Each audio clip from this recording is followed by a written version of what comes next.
എന്താണ് E D പരിശോധനയിൽ കണ്ടെത്താൻ പോകുന്നത്? ഒപ്പം SITയുടെ അന്വേഷണവും ഏത് രീതിയിൽ നമുക്ക് പരിശോധിക്കാം. ഒപ്പം നമുക്കിതിൻ്റെ സാഹചര്യങ്ങളിലേക്ക് വരുമ്പോൾ ഈ പരിശോധന അങ്ങേയറ്റം നിർണായകമാണ്. കാരണം പലപ്പോഴും ഇന്നലെ SIT കോടതിക്ക് മുന്നിൽ സമർപ്പിച്ച ചില വിവരങ്ങൾ നൽകുന്ന സൂചനയുണ്ട്. ഒന്ന്, 2024-25 കാലഘട്ടത്തിലെ വിവരങ്ങൾ കൂടി അന്വേഷണത്തിൻ്റെ പരിധിയിലേക്ക് കടന്നു വരണം എന്ന ഒരു കാര്യമുണ്ട്. ഒപ്പം തന്നെ ചിലരെ ഇനിയും അറസ്റ്റ് ചെയ്യാനുണ്ട്, ആ നീക്കത്തിലേക്ക് കടക്കും. കോടതി അതിനുള്ള സാവകാശവും അനുവദിച്ചിട്ടുണ്ട്. അന്വേഷണത്തിൻ്റെ പുരോഗതിയിൽ പൂർണ്ണ തൃപ്തിയും രേഖപ്പെടുത്തിയിട്ടുണ്ട്. ഇതിനിടയിലാണ് ED കടന്നു വരുന്നത് എന്നതാണ് പ്രധാനപ്പെട്ട കാര്യം. അതായത് EDയുടെ ഈ വിവരശേഖരണം ചില അറസ്റ്റിലേക്ക് പോലും കടക്കുമോ എന്ന പ്രധാനപ്പെട്ട കാര്യം കൂടി ഉണ്ട്. കാരണം ഇതുവരെ SIT അറസ്റ്റ് ചെയ്യാൻ മടിക്കുന്നു എന്ന ആക്ഷേപമുള്ള ചിലരെങ്കിലുമുണ്ട്. നമുക്ക് അതാരാണ്, എന്താണ് EDയുടെ നീക്കം എന്ന കാര്യം കൂടി പരിശോധിക്കാം. കൊച്ചിയിൽ ഡാനി പോൾ ഉണ്ട്. ഡാനി, EDയുടെ കൊച്ചി യൂണിറ്റാണ് ഈ അന്വേഷണത്തിന് മേൽനോട്ടം വഹിക്കുന്നത്. അപ്പോൾ അന്യ സംസ്ഥാനങ്ങളിലടക്കം കർണാടകയിലും തമിഴ്നാട്ടിലും അടക്കം ചെന്നിരിക്കുന്നത് കൊച്ചിയിൽ നിന്നുള്ള ഉദ്യോഗസ്ഥർ തന്നെയാണോ? എത്ര വിപുലമായ സംവിധാനങ്ങൾ ഒരുക്കിയാണ് ED നീക്കം നടത്താൻ പോകുന്നത്?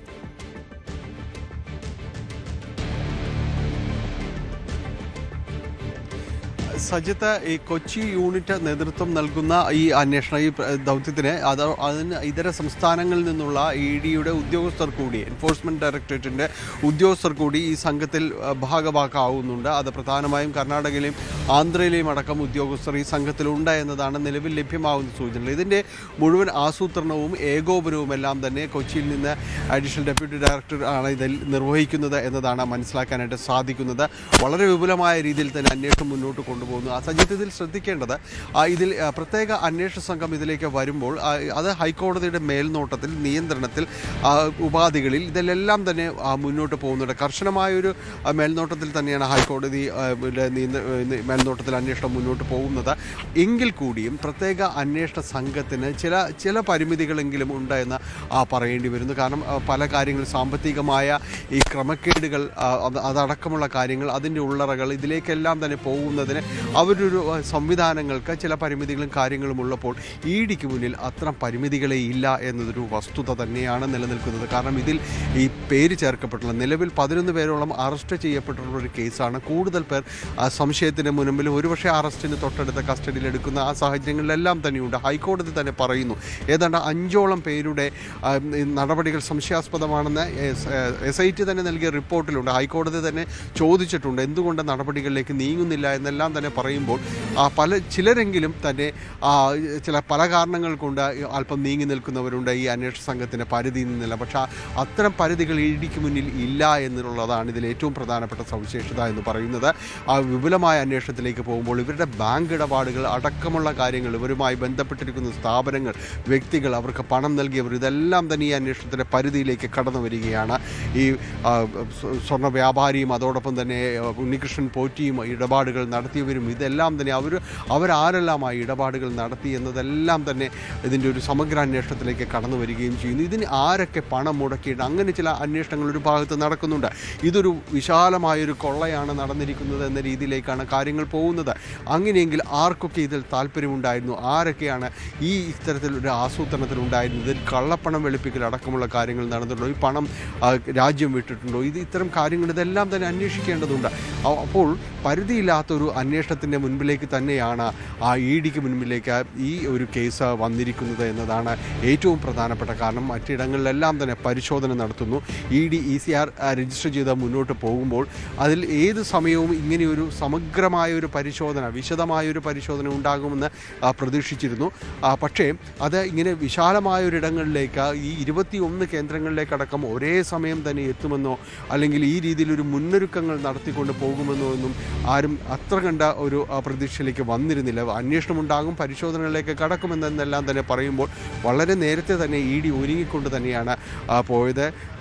ലഭ്യമാവുന്ന വിവരങ്ങൾ അനുസരിച്ചുകൊണ്ട് കഴിഞ്ഞ ദിവസങ്ങളിൽ തന്നെ EDയുടെ കൊച്ചി ഓഫീസ് കേന്ദ്രീകരിച്ചുകൊണ്ട് മറ്റ് സംസ്ഥാനങ്ങളിൽ നിന്നുള്ള അന്വേഷണ സംഘം തന്നെ ഇവിടെ എല്ലാം തന്നെ കേന്ദ്രീകരിച്ചിരുന്നു. ആരെല്ലാം എവിടേക്കെല്ലാം പോകണം എന്നത് സംബന്ധിച്ച് വിശദമായ ഒരു വർക്കൗട്ട് പ്ലാൻ അവർ അത് ഉണ്ടാക്കിയിരുന്നു. ഏതെല്ലാം ആരൊക്കെയാണ് ഇതിൽ പ്രതികളായിട്ടുള്ളത്, അതിൽ സംശയിക്കുന്നവരുണ്ട്, അവിടുന്ന് ഏത് രീതിയിലുള്ളൊരു പരിശോധനകളിലേക്ക് പോകണം എന്നതടക്കമുള്ള കാര്യങ്ങൾ ഒരു ഡീറ്റെയിൽഡ് പ്ലാൻ തന്നെ ഉണ്ടാക്കിയതിന് ശേഷമാണ് ഇതിൻ്റെ ഒരു ഏകോപനവും കാര്യങ്ങളും എല്ലാം നടക്കുന്നത്. ഇന്ന് പുലർച്ചെ എല്ലായിടങ്ങളിലും കേന്ദ്രങ്ങളിലേക്കും ഒരുപോലെ തന്നെ വിശദമായ രീതിയിലേക്ക് പരിശോധന നടത്തുന്നത്. ED ഈ കേസ് എത്രമാത്രം ഗൗരവതരമായിട്ട് സമീപിക്കുന്നു എന്നതുകൊണ്ട് തന്നെയായിരുന്നു. കാരണം ED ഇതിൽ പരിശോധനകളിലേക്ക് കടക്കാൻ നേരത്തെ തന്നെ തയ്യാറായിരുന്നെങ്കിലും അതിൻ്റെ ഒരു കേന്ദ്രാനുമതി ഉൾപ്പെടെയുള്ള കാര്യങ്ങളിലെല്ലാം തന്നെ കടക്കേണ്ടതുണ്ടായിരുന്നു. ഇതെല്ലാം അത് ലഭിച്ചിരുന്നു. അതിനുശേഷം വലിയ തയ്യാറെടുപ്പോടുകൂടി തന്നെയാണ് ഇപ്പോൾ ഈ അന്വേഷണത്തിലേക്ക് കടന്നിരിക്കുന്നത്. ഈ പരിശോധനകളിൽ നിന്ന് ലഭ്യമാകുന്ന വിവരങ്ങൾ ഇത് ഈ കേസിൻ്റെ നാൾവഴികളിൽ ഏറ്റവും ഗതിവേഗം നിർണ്ണയിക്കുന്ന, അടയാളങ്ങൾ ഉണ്ടാക്കുന്ന കാര്യങ്ങൾ തന്നെയായിരിക്കുമെന്ന കാര്യത്തിൽ യാതൊരു സംശയവുമില്ല. കൊച്ചിയിൽ 2 ഇടങ്ങളിൽ പരിശോധന നടക്കുന്നുണ്ട്. ഒന്ന് ദേവസ്വം ബോർഡ് ഉദ്യോഗസ്ഥൻ ശരത്പ്രസാദിൻ്റെ വീട്ടിലും അതോടൊപ്പം തന്നെ ദേവസ്വം മുൻ സെക്രട്ടറിയായ ജയശ്രീയുടെ വസതിയിലും അടക്കം പരിശോധന നടക്കുന്നുണ്ട്. അങ്കമാലിയിലും കാക്കനാടും കേന്ദ്രീകരിച്ചുകൊണ്ടാണ് ഈ പരിശോധനകളെല്ലാം തന്നെ നടക്കുകയും ചെയ്യുന്നത്. ഇതിൽ പ്രധാനം ജയശ്രീ ഇതിൽ കേസിൽ പ്രതി ചേർക്കപ്പെട്ട ഒരാൾ കൂടിയാണ്. അതിൽ അവരുടെ ഒരു കുറ്റങ്ങളിൽ ഒന്നായിട്ട് പറയുന്നത് ഈ മിനിറ്റ്സിൽ വരുത്തിയ അതിനിർണായകമായ ഒരു തിരുത്തലാണ്. കാരണം ഈ സ്വർണ്ണപ്പാളികൾ കൊടുത്തുവിടണം എന്നത് ഉണ്ണികൃഷ്ണൻ പൊറ്റിയുടെ കൈവശം കൊടുത്തുവിടണമെന്ന രീതിയിലേക്ക് അതിനിർണായകമായ ഒരു ചേർക്കലാണ് ഇവർ നടത്തിയത്. അപ്പോൾ ഇതെല്ലാം അറിഞ്ഞുകൊണ്ട് തന്നെയാണ് എന്ന നിഗമനത്തിൽ തന്നെയാണ് പ്രത്യേക അന്വേഷണ സംഘമുള്ളത്. അതുകൊണ്ട് തന്നെയാണ് ഇവർ പ്രതിപട്ടികയിലേക്ക് അടക്കം ചേരുന്നത്. ഏതായാലും ഇവരുടെ വസതികളിലടക്കം പരിശോധന നടത്തുകയാണ്. വിശദമായ രീതിയിൽ തന്നെ ഇത്തരം കാര്യങ്ങൾ പരിശോധിക്കപ്പെടുന്നു. അതിലേറ്റവും പ്രധാനമെന്ന് പറയുന്നത് ഇതിലെ ഈ പണ ഇടപാടുകൾ അടക്കമുള്ള കാര്യങ്ങൾ അവരെ ആരെങ്കിലും ഏതെങ്കിലും രീതിയിൽ സഹായിച്ചിട്ടുണ്ട്, ഇവർ ആരിൽ നിന്നുമെല്ലാം സാമ്പത്തിക സഹായം അക്കൗണ്ട് വഴിയായി അല്ലാതെ ഇവർക്ക് ഈ സ്വത്ത് വർധനകൾ അടക്കമുള്ള കാര്യങ്ങൾ ഈ കാലയളവിൽ ഉണ്ടായോ എന്നത് അടക്കമുള്ള കാര്യങ്ങൾ പരിശോധിക്കുന്നുണ്ട്.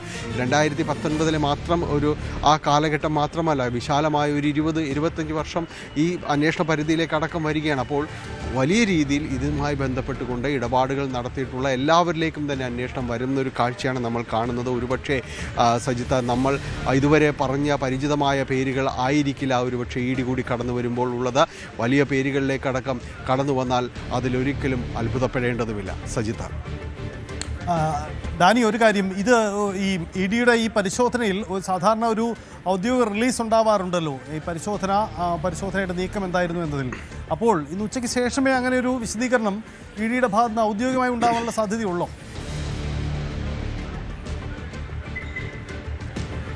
അങ്ങനെയാണ് മനസ്സിലാക്കുന്നത് സജിത്ത. കാരണം എല്ലാ കേസുകളിലും എന്ന പോലെ ED അത് കൃത്യമായിട്ട് തന്നെ വ്യക്തമാക്കാറുണ്ട്. നമ്മൾ പല കേസുകളിലായിട്ട്, ഇത് മാത്രമല്ല മറ്റു പല പരിശോധനകൾ ED പല കേസുകളുമായി ബന്ധപ്പെട്ട് നടത്തുമ്പോൾ അവരുടെ സൈറ്റിൽ അത് കൃത്യമായി എവിടങ്ങളിലാണ് പരിശോധന നടന്നത്, എന്തുമാത്രം രേഖകൾ, കാര്യങ്ങൾ അവർക്ക് വെളിപ്പെടുത്താവുന്ന വിവരങ്ങളെല്ലാം തന്നെ ED വളരെ കൃത്യമായിട്ട് അവരുടെ സൈറ്റുകളിൽ വെളിപ്പെടുത്താറുണ്ട്. വാർത്താക്കുറിപ്പായിട്ട് തന്നെ അത് കൃത്യമായിട്ട് വരാറുണ്ട്.